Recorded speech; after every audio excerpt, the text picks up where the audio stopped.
Good morning to the respected principal sir, teachers and non-teaching staff and all my dear students. I wish you all a very happy Republic Day.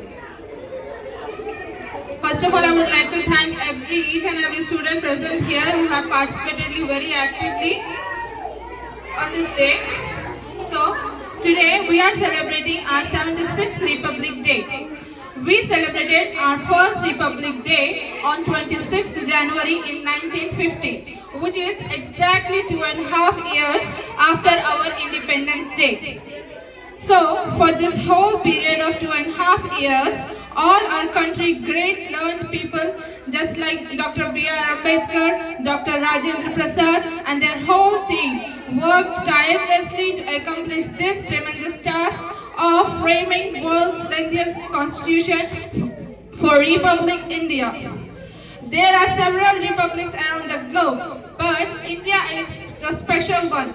In spite of its diverse culture, customs and language, people are still able to stand together. But even after these many years of republic, India is still facing and struggling with issues like corruption, poverty, illiteracy, casteism, etc. But as we all are educated and raised well to fight against all of the problems, we can see our future India free from all such drawbacks. Aren't we all lucky to live under the fear that we are living in under the fear of being bombed? We can sleep peacefully in our homes. We don't have to spend hungry days and gloomy nights. This is all because of our soldiers who are guarding at the border so that we can sleep peacefully in our homes. Here I would like to narrate an incident about our first president, Dr. Rajendra Prasad. He was a person of great knowledge and vision. He played a major role in making the Constitution. It happened at the day of the final reading of Constitution that a page went missing in the Constitution. Everyone was worried as there were no page written of the Constitution.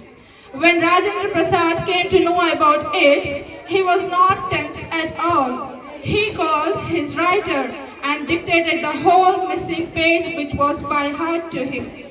Yes, the whole Constitution was by heart by our first president. Such was the knowledge, dedication and perseverance of our leader which they inherited to us. Rabindranath Tagore has dreamt of this destiny in Gitanjali for the young India, where the mind is without fear and head is held high. Knowledge is free, where the world is not broken up into fragments of narrow domestic walls. We need to constantly work on realizing and pursuing the goals individually in order to be responsible.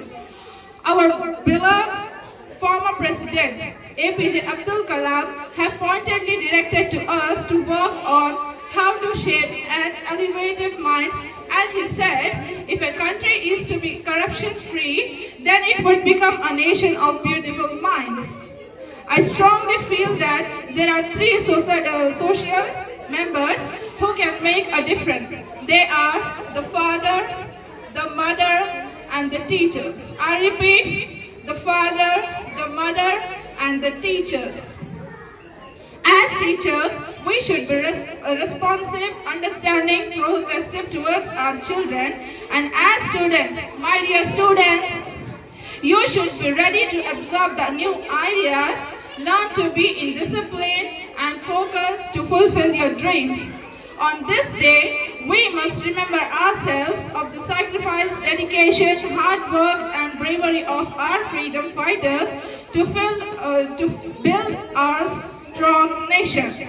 On this day, let us pledge to rebuild our nation strongly by fulfilling our dreams, our parents' dreams and our teachers' dreams too. Jai Hind, Jai Bharat, Vande Mataram. Thank you.